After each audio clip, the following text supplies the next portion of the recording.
Gloire au Seigneur. Ce matin, je ne serai pas très long parce qu'aujourd'hui, la puissance sera dans ta prière. Dis à ton voisin, la puissance sera dans ta prière. Alors, je vais seulement, comme un coach, te coacher pour prier, puis je te laisse prier, d'accord? Le thème de mon message ce matin, c'est l'autel des parfums. Nous sommes toujours dans le tabernacle, je crois, jusqu'à la fin de l'année. Exode 30, versets 1er à 10. Je vous salue au nom de Jésus. Nous sommes debout, s'il vous plaît. Exode 30, verset 1er jusqu'au verset 10e. Tu te feras, Exode 30, 1 à 10, tu te feras un autel pour brûler les parfums. Pour brûler des parfums, tu le feras de bois d'acacia. Le bois d'acacia symbolise l'humanité de Jésus. Sa longueur sera d'une coudée. Une coudée, c'est 50 cm. Et sa largeur d'une coudée, donc 50-50, il sera carré. Et sa hauteur sera de 2 coudées, 2 mètres, 1 mètre. Tu feras des cornes qui sortiront de l'autel. Tu le couvriras d'or pur, l'or pur symbolisant la royauté de Christ. Le dessus, les côtés tout autour et les cornes. Et tu y feras une bordure d'or tout autour. Tu feras au-dessus de la bordure 2 anneaux d'or aux 2 côtés. Tu en mettras aux 2 côtés pour recevoir les barres qui serviront à le porter, révélant que nous sommes pèlerins sur la terre. Tu feras les barres de bois d'acacia et tu les couvriras d'or. Tu placeras l'autel en face du voile, donc ce sera la dernière pièce avant d'entrer dans le lieu très saint, qui est devant l'arche du témoignage, en face du propitiatoire qui est sur le témoignage et où je me rencontrerai avec toi. Aaron y fera brûler du parfum odoriférant, de l'encens. Il en fera brûler chaque matin lorsqu'il préparera les lampes, prouvant ainsi que c'était dans le lieu saint, parce que c'est seulement dans le lieu saint qu'on peut entrer tous les jours. Il en fera brûler aussi entre les 2 soirs, donc matin et soir, lorsqu'il arrangera les lampes du chandelier. C'est ainsi que l'on brûlera à perpétuité tous les jours du parfum devant l'Éternel parmi vos descendants. Vous n'offrirez sur l'autel ni parfum étranger, ni holocauste, ni offrande, et vous n'y répandrez aucune libation. Il n'était pas permis de faire des sacrifices de sang sur l'autel de parfum. Mais une fois seulement, une fois chaque année, Aaron fera des expiations sur les cornes, parce que l'autel de parfum avait aussi des cornes, sur les cornes de l'autel, une fois par an, avec le sang de la victime expiatoire qui a été offerte au niveau de l'autel des sacrifices. J'aimerais que les peuples de la compassion puissent savoir se balader dans le tabernacle. Amen. Il y sera fait des expiations une fois chaque année parmi vos descendants. Ce sera une chose très sainte devant l'Éternel. Marc 14, verset 3.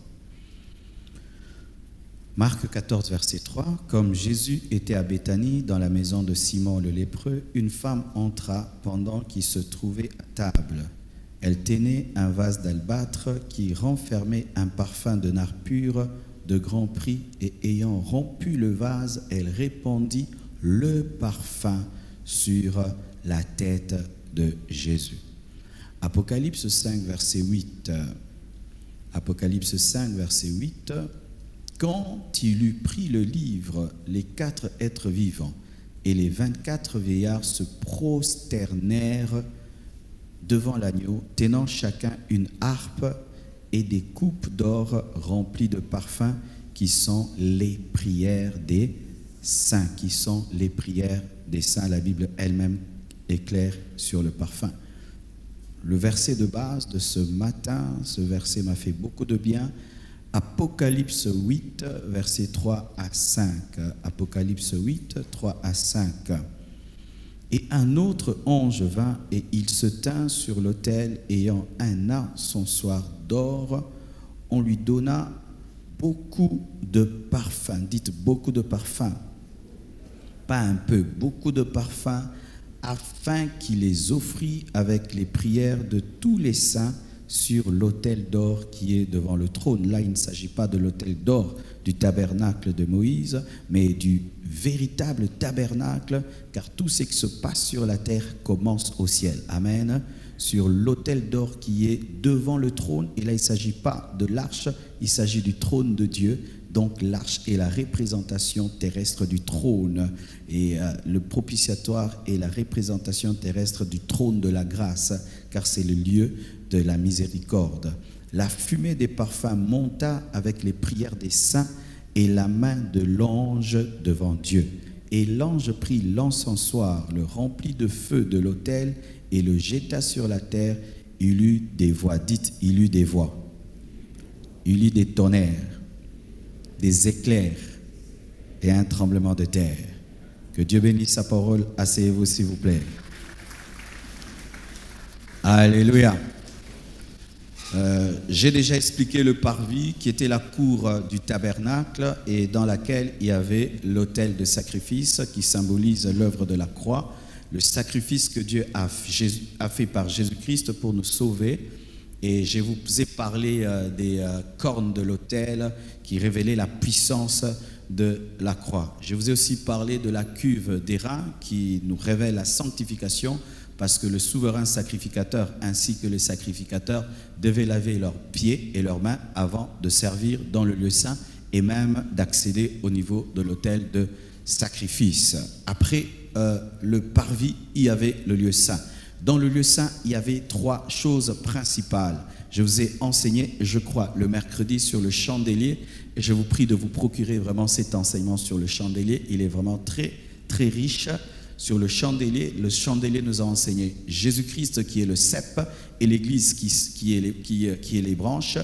Et ça nous a enseigné aussi sur le Saint-Esprit, parlant des 7 esprits de Dieu qui sont les 7 manifestations de l'Esprit de Dieu, l'Esprit de sagesse, l'Esprit éternel, l'Esprit d'intelligence, l'Esprit de connaissance, l'Esprit de force, l'Esprit de crainte de l'Éternel. Et nous parlerons bientôt de l'autel ou la table des pains des propositions qui nous enseigne aussi la Sainte Seine. J'enseignerai ça peut-être un vendredi, un mercredi. Mais aujourd'hui, je vais vous enseigner sur l'autel des parfums. L'autel de parfum est précisé dans la parole de Dieu que c'était la chose qui était la plus proche du lieu très saint dans le lieu saint.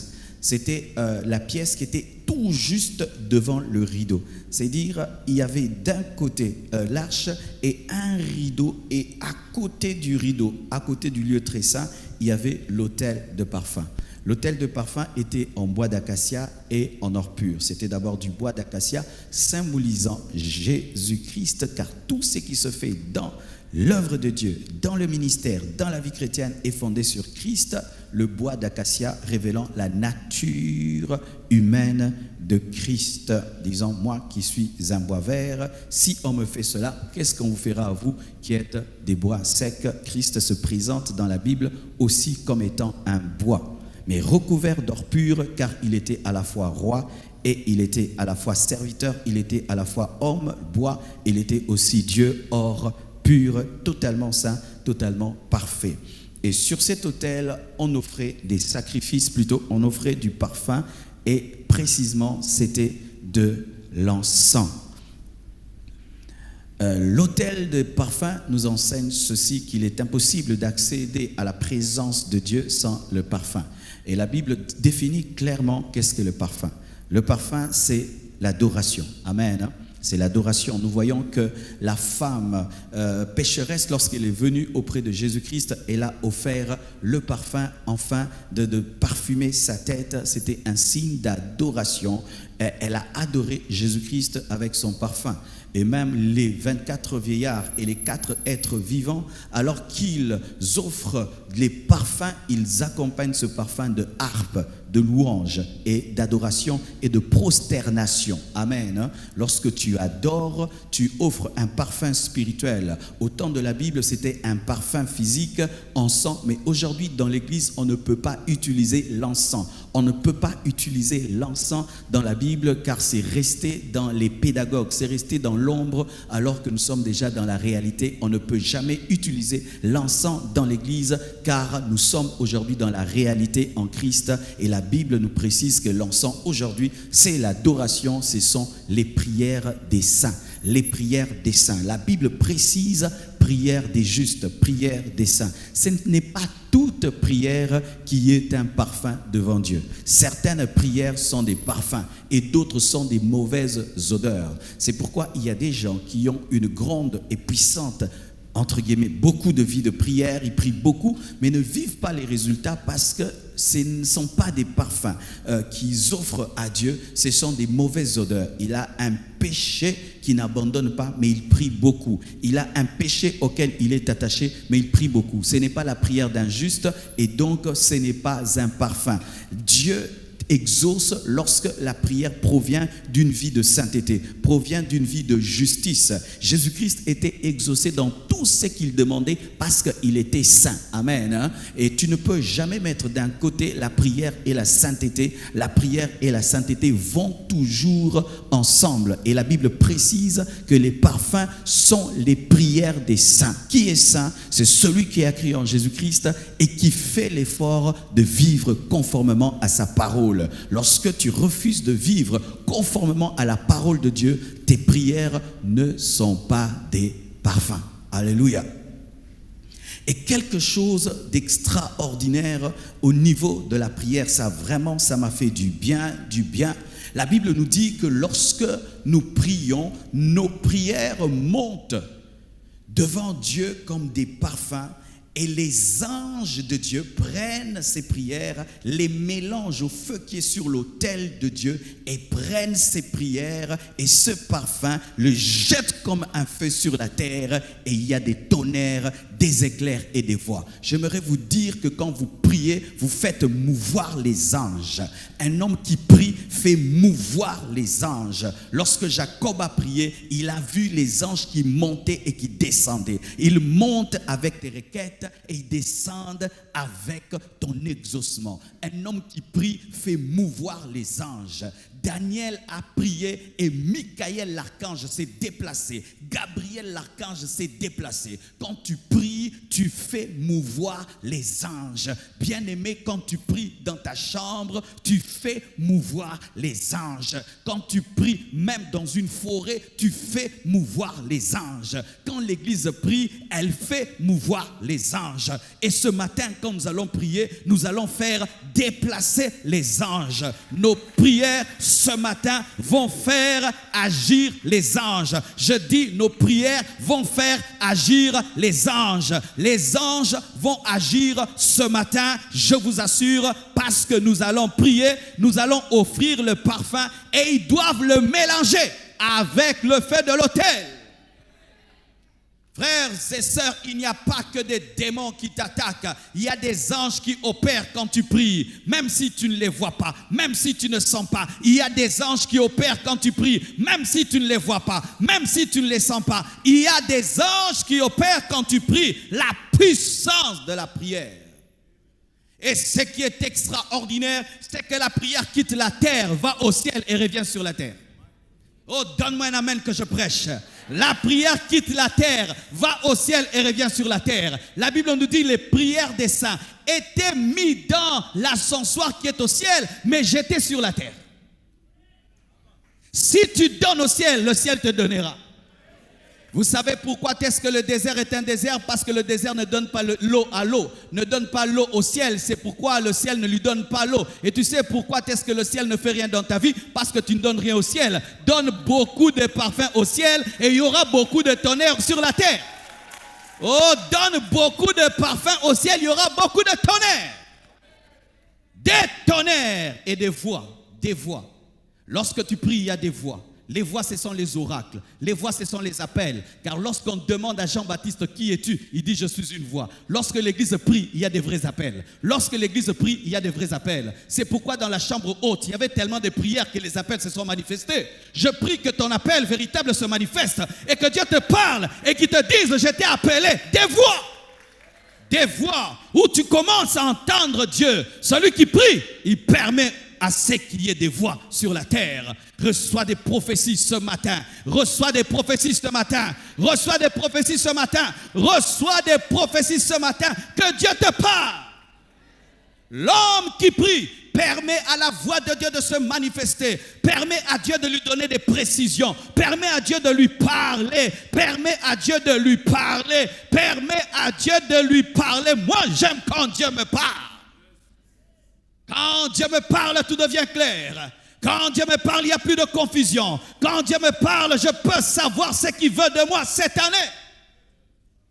Des voix, mais pas seulement des voix, des éclairs, dites des éclairs et des tonnerres, des signes, des prodiges et des miracles. Là où il y a la prière, il y a des signes, des prodiges et des miracles. Abraham a prié, il a eu un miracle. Jacob a prié, il a eu un miracle. Bien-aimés frères et sœurs, si tu veux voir les signes et les prodiges dans ta vie, tu dois être un homme de prière. Tu dois être un homme de prière. Tous ceux qui ont fait de la prière, leur vie ont expérimenté des tonnerres et des éclairs. Quand tu pries, il y a des éclairs. Un homme de prière marche avec des éclairs et des tonnerres. C'est pourquoi les sorciers ont peur de toi. Les magiciens ont peur de toi. Parce que tu marches avec des tonnerres et des éclairs. L'homme de prière est un homme des éclairs et des tonnerres.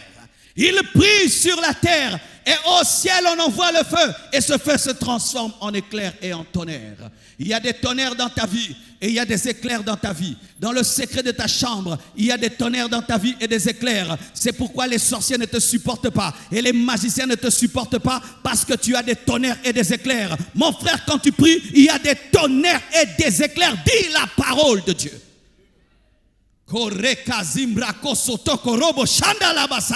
Pendant que j'ai prié, des éclairs et des tonnerres. Il y a des gens qui disent non. Frères et sœurs, celui qui sème le parfum récolte plus que le parfum des tonnerres et des éclairs. Et le parfum est simple, mais n'engendre pas des choses simples. C'est pourquoi tu chantes seulement, mais Jéricho tombe. Le parfum engendre des éclairs et des tonnerres. Donne-moi la main que je te parle.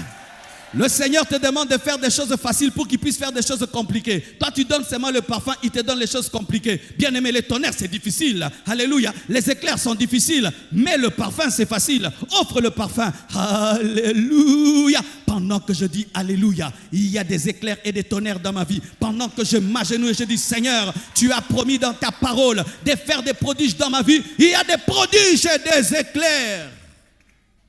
Souvent le diable nous dit, tu n'as offert qu'un parfum, tu t'attends à beaucoup de choses comme ça. Oui, Dieu a pris le 9/10 et il nous a donné que le 1/10, c'est pourquoi il nous demande de donner la dîme. Toi, tu fais les choses simples, lui, il fait les choses compliquées. C'est pourquoi dans ta vie, tu n'es responsable que de 1/10. Prier, adorer, et Dieu fait le 9/10, les éclairs et le tonnerre. C'est que tu ne peux faire. Toi, offre seulement le parfum, offre seulement le parfum, offre seulement le parfum. Comment est-ce que tu peux comprendre qu'une louange puisse détruire une prison? Ils ont offert le parfum et les éclairs sont venus. Toi, prie tous les jours. Prie seulement tous les jours. Prie le matin, prie le soir. Adore Dieu dans les moments difficiles et des éclairs et des tonnerres viendront. Comment peux-tu expliquer qu'une prière peut faire qu'une femme doublement ménopausée puisse avoir un enfant? Comment peux-tu expliquer qu'une prière puisse faire marcher un paralytique, puisse ouvrir les yeux d'un aveugle? Comment peux-tu expliquer qu'une prière puisse ressusciter un mort? C'est le parfum mais qui engendre les tonnerres et les éclairs. Bien-aimés, faites avec sérieux les choses simples et vous aurez des choses sérieuses. Oh, Rosaka Machaya. Pose-moi la question, pasteur, quel est le secret de ta vie? J'adore et je prie. Je me parfume. Et la Bible dit ceci, pas seulement des tonnerres et des éclairs, des tremblements des terres, c'est-à-dire des modifications brutales. La prière amène des modifications brutales. Bien-aimé, dans les projets du diable contre toi, il a oublié une chose, que tu es capable de prier et d'engendrer des tremblements de terre. Et quand j'engendre un tremblement de terre, si vous avez creusé un trou contre moi, il est anéanti. Tout projet contre toi sera anéanti quand tu pries, car tu vas engendrer des tremblements de terre. C'est pourquoi lorsque Esther a prié, le projet d'Aman a été anéanti. Pourquoi? Elle a engendré des tremblements de terre et qui ont fait qu'il puisse tomber lui-même dans son propre trou. Un homme de prière engendre des tremblements de terre. Je dis des tremblements de terre. C'est pourquoi n'ayez jamais peur des magiciens et des sorciers. Ils peuvent faire des complots. Ça ne vous atteindra jamais parce que vous engendrez des tremblements de terre. Un homme de prière engendre des tremblements de terre. Un jour, un papa est venu, m'a dit, pasteur, tel jour je suis venu à l'église alors que tu priais. J'ai senti la terre trembler. Oui, frère, ces choses-là arrivent réellement. Mais deux fois, Dieu nous permet de les voir. Mais ça arrive toujours. Est-ce que tu crois ça? Quand tu pries dans ton quartier, le quartier tremble. Les sorciers tremblent. Est-ce qu'on peut faire une réunion dans un tremblement de terre, Marc? Est-ce qu'on peut faire une réunion dans un tremblement de terre? Personne ne peut faire une réunion contre toi et terminer cette réunion et l'accomplir. Impossible. Si tu es un homme de prière, chaque fois que tu prieras, bien-aimé, Dieu va confondre tes ennemis. Le diable a voulu humilier Jésus-Christ par la croix, mais Jésus-Christ est ressuscité le 3e jour parce que c'était un homme de prière. Soyez des hommes de prière et vous n'aurez pas le temps de vous occuper de vos ennemis, car les tremblements de terre que vous engendrerez anéantiront leurs réunions. C'est pourquoi le diable n'aime pas que tu pries. Parce qu'il sait que si tu pries, il y aura des éclairs et des tonnerres. Quand tu veux prier, il commence à te rappeler tout ce que tu as oublié. Il y a une femme qui a remarqué que chaque fois qu'elle prie, elle se rappelle de tout ce qu'elle a oublié. Et maintenant, elle se sert du diable pour se souvenir de tout ce qu'elle oublie. Elle va prier avec un calepin afin d'écrire les choses qu'elle oublie, parce que le diable vient toujours lui rappeler ce qu'elle a oublié. Il va te donner le dégoût, la lourdeur, où tu viens à l'église mais tu n'arrives pas à prier. Bien aimé, ce n'est pas normal, vous savez ça. C'est comme si tu vas à l'école pour étudier mais tu n'arrives pas à étudier. Et tu quittes la maison et tu viens ici, on dit prions, tu n'arrives pas à parler. Chantons, tu n'arrives pas à chanter. Mais tu sais qu'à l'église on chante, tu sais qu'à l'église on danse, tu sais à l'église on prie. Mais tout ce qu'on fait à l'église, tu n'arrives pas à le faire. Pourquoi? Parce que le diable a peur que tu pries. Parce que si tu pries, tu vas offrir le parfum. Et si tu offres le parfum devient le feu. Et le feu devient des éclairs, des tonnerres et des tremblements de terre. Voici le meilleur moment pour prier quand tu n'as pas envie de prier. Ça prouve que le diable est là, il ne veut pas que tu pries. Donc il sait que ce que tu feras va lui faire mal. Quand tu sens vraiment le dégoût de prier, c'est le moment de prier.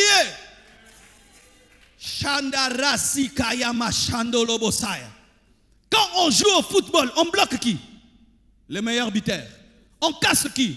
Le meilleur buteur. Le footeur, est-ce qu'on s'en occupe? Mais le meilleur buteur, on fait des réunions contre lui. On lui met 2 ou 4. Pourquoi? Parce qu'il marque le but. Tu sais pourquoi tu es combattu? Parce que toi, quand tu pries, il y a des résultats. Il y a des résultats. Il y a des résultats. Il y a des résultats. Le diable n'a jamais oublié. Ce jour-là, tu avais prié. Des éclairs sont tombés. Alors il a dit, ne le permettez plus de prier. Shinda Rebo Sondo. Si on t'empêche d'ouvrir ta bouche, prie dans ton cœur. Même si tu as des maux de tête, prie dans ton cœur.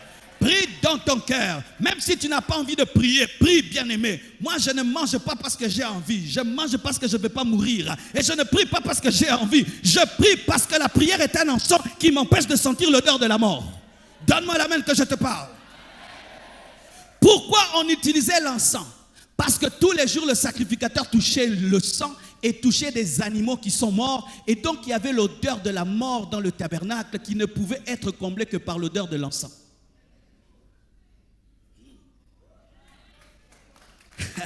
Celui qui prie anéantit l'odeur de la putréfaction. C'est pourquoi sachez ceci. Si à la fin de l'année, les sorciers ont décidé de faire des sacrifices humains en décembre, ça ne t'atteindra pas. Pourquoi? L'odeur du parfum anéantit l'odeur de la mort. Alléluia. Et vous savez, les hommes, ils se parfument le matin, mais ne se parfument pas à midi ni le soir. Mais les sœurs ici, elles sont venues avec des parfums, n'est-ce pas? Pourquoi? La femme aime le parfum. Et tu es l'église du Seigneur. Tu dois te parfumer tout le temps. C'est pourquoi la Bible dit il fallait mettre l'encens matin et soir. Église du Seigneur, épouse du Seigneur, tu dois prier sans cesse et te parfumer tout le temps. Shanda la basaya. Ainsi je sens la vie, même si je suis autour de la mort. Un homme qui prie, il sent la vie parce qu'il est parfumé et la putréfaction qui est autour de lui ne lui atteint pas. Frères et sœurs, dans ta famille, personne ne mourra à la fin de l'année au nom de Jésus. Personne ne sera sacrifié au nom de Jésus. Oh, dites amen, personne. Pourquoi? Le parfum, je dis le parfum anéantit la putréfaction. Tu comprends maintenant pourquoi ta vie de prière est combattue? Parce que quand la mort veut venir, ton parfum anéantit. Et quand un homme utilise trop l'encens, il finit par sentir l'encens. C'est pourquoi des fois, là où tu habites, on ne sait pas que tu pries dans une église de réveil. Mais des fois, tu viens de la prière. Mais on dit, tu viens de la prière. Oh, mais comment? C'est pas que ton père a le don de parole de connaissance. Il a senti le parfum de l'encens. Give me amen. Vous savez comment on savait que Aaron venait de la présence de Dieu? C'était par l'odeur qui dégageait. Parce que quand tu es trop dans l'encens, même tes vêtements sont imprégnés de ça. C'est pourquoi, bien aimé, ton habit a l'onction et la puissance. La femme à la perte de sang a touché le vêtement de Jésus-Christ. Elle a été guérie. Pourquoi? C'était le souverain sacrificateur qui vivait dans la présence de Dieu. Et il a vu la vie de Dieu et la présence de Dieu en permanence. C'est pourquoi tu remarques, les hommes de prière ont quelque chose sur eux. Vous voyez ça des fois? Tu sens cet homme, il dit rien, mais tu sens quelque chose. Et quand tu passes beaucoup de temps dans la prière, quand tu sors, les gens disent, oh, tu es loin. Pourquoi? L'encens, l'odeur de l'encens, l'odeur de la vie.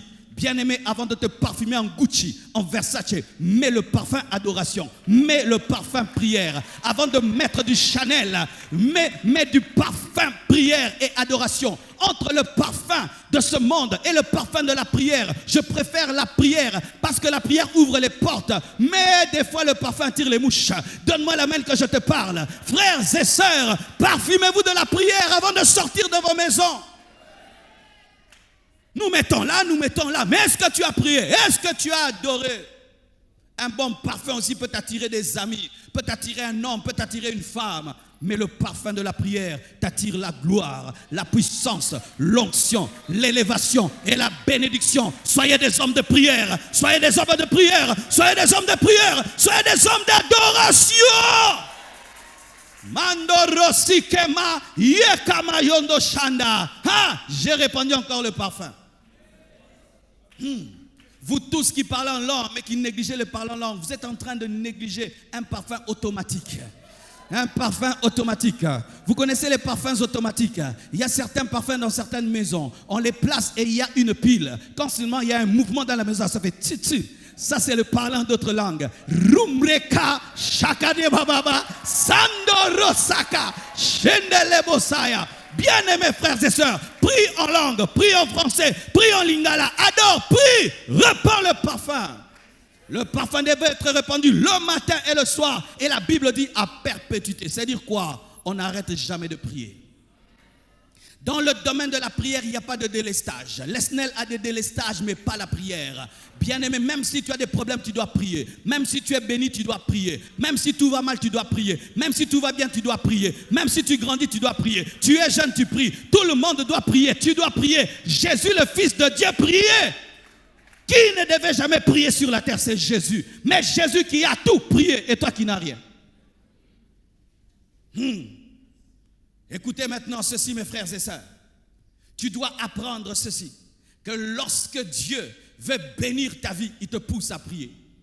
C'est une manière de lui faire une passe en or. Parce qu'entre lui et le diable, il se soit entendu que personne n'agit sur la terre sans passer par l'homme. Et Dieu a besoin de passer par toi-même afin de te bénir. C'est pourquoi le Saint-Esprit te pousse souvent à prier. Prie. Pourquoi? Au ciel, il y a un tonnerre qui veut tonner. Il y a une voix qui veut parler. Mais ils ont besoin de la combinaison du feu de l'autel et de ton parfum pour engendrer des tonnerres sur la terre. Oh, donne-moi l'amen. Est-ce que vous êtes prêts à prier aujourd'hui? Aujourd'hui, c'est toi et Dieu. Je suis venu seulement comme un coach afin de te pousser. Je suis venu comme une femme sage afin de te pousser à engendrer ton bébé. La femme sage ne va pas pousser le bébé avec toi, elle va seulement te dire vas-y, mais c'est à toi de l'enfanter. Et je suis venu te dire pousse ton bébé, pousse ton bébé, pousse ton bébé, pousse ton bébé. Toi qui as les mapassa, pousse tes mapassa. Tu dois prier, tu dois prier, tu dois prier. Prier. Et écoutez cette précision. On dit les 24 vieillards et les 4 êtres vivants se prosterner et offrir le parfum qui était la prière des saints. Quand on parle des 24 vieillards, on symbolise les 12 patriarches de l'Ancien Testament et les 12 apôtres de Jésus-Christ et les 12 patriarches de l'Ancien Testament. Ça veut dire les grands de l'Ancien Testament et les grands du Nouveau Testament se prosternent devant le plus grand de toute la Bible, Jésus. Donne-moi la main que je parle. Si Abraham se prosterne, si Isaac se prosterne, si David se prosterne, si Ruben se prosterne, si Lévi se prosterne, si Judas se prosterne, si l'apôtre Paul se prosterne, si Jésus se prosterne, et alors moi qu'à Marcelo. Bien-aimés frères et sœurs, vous devez apprendre à oublier qui vous êtes et à jeter vos couronnes devant Jésus-Christ. Tu dois oublier ton rang social, tu dois oublier tes diplômes, la beauté de ton pantalon, la beauté de ta voiture, la beauté de ta maison, la beauté de ton visage. Et comme les 24 vieillards, malgré leur gloire, te prosterner. Un grand homme, une grande femme qui se prosterne offre le parfum. Lorsque tu te prosternes devant ton Créateur, tu offres le parfum. Et il y a des éclairs sur la terre. Il y a des éclairs dans ta vie. Il y a des tonnerres. Il y a des voix. Il y a des tremblements des terres. Frère, ce n'est pas parce que tu ne vois rien qu'il n'y a rien. Qui voit les atomes ici? Ça existe ou ça n'existe pas? Mais est-ce que tu les vois? Qui voit les molécules ici? Ça existe ou ça n'existe pas? Ça existe, est-ce que tu les vois? Ce n'est pas parce que tu ne vois pas qu'il n'y a rien. Pendant que tu pries, Dieu te donne une fenêtre. Il te dit, il y a des tonnerres, il y a des éclairs, il y a des voix. C'est pourquoi maintenant tu vas prier, tu vas adorer. Prions au nom de Jésus-Christ de Nazareth. Oh, tenons-nous debout et prions. Prie en fonction de ce message. Prie en fonction de cette parole. Prie en fonction de ce message.